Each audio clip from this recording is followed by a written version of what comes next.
The 6 romance books that I believe have the perfect amount of romance and smut.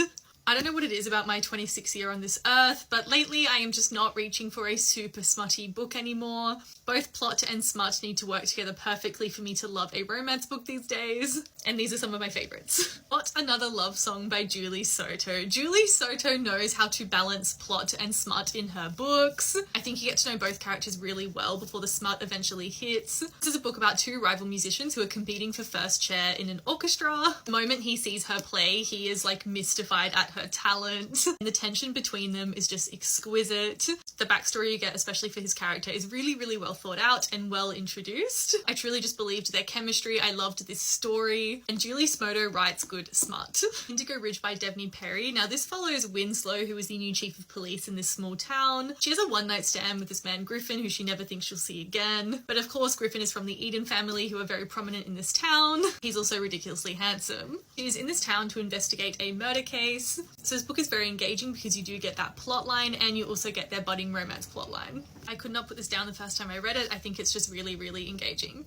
How to End a Love Story by Yulin Kwong. This will be one of my favourite reads of 2024. I loved it. I love romance books where the characters hate themselves. I think it's a very uniquely adult trait. And both these characters have to kind of work through their trauma to accept the feelings they have for each other. It's of a shared traumatic event that happened in their past. They don't really like each other, but they're forced to work together because he is adapting her book for screen. I just think it is like beat for beat a perfect rom-com. Dylan is also adapting Emily Henry's books to screen. I have full faith she will do an amazing job. Act Your Age Eve Brown by Talia Hibbert. This has been one of my go-to romance recommendations for such a long time. I love this book. Talia Hibbert has such a strong voice in her rom-coms. They are funny, they are charming. I think this one is quite underrated. It is a grumpy sunshine romance book, and he is really quite grumpy. They do not like each other at the beginning. They really get off on the wrong foot, but she ends up getting a job at his inn, so they spend more and more time together, and he's basically just like bewitched by her beauty. It is a rom-com that I think would work perfectly for the screen. I am shocked this has not been adapted. In the Weeds by B.K. Borison. I loved this so much. This is a small town romance between an influencer who's just kind of realised, you know, what's the meaning to anything she's doing, and she's not finding joy in her own life anymore. So she goes back to the place where she was last happy, which was in Lovelight Farms, which happens to be where Beckett lives. And Beckett is a grumpy tattooed farmer who only has eyes for her and would do literally anything for the people he loves. I found their connection really intimate. I loved the smut scenes in this book.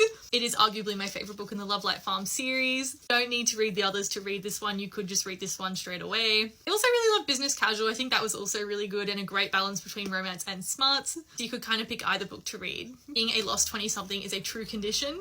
And I do have a soft spot for characters trying to figure themselves out. The 7-Year Slip by Ashley Poston. Now this doesn't really have much smart. This book follows more about the connections you have with people as opposed to the act itself. And I think that works really well with its plot line, which is why I'm including it in this list. I think it's a very well balanced romance book. It's about a girl who inherits her aunt's apartment, and sometimes when she's in this apartment she realises she's actually 7 years in the past, where she meets this up and coming chef. But he's not in her present, so like, what happened? It's incredibly touching, it's incredibly romantic. I loved what this had to say about the connections you have with people and kind of the hope that can exist in every single interaction you have in your life. So those are some romance recommendations. I think they're all amazing.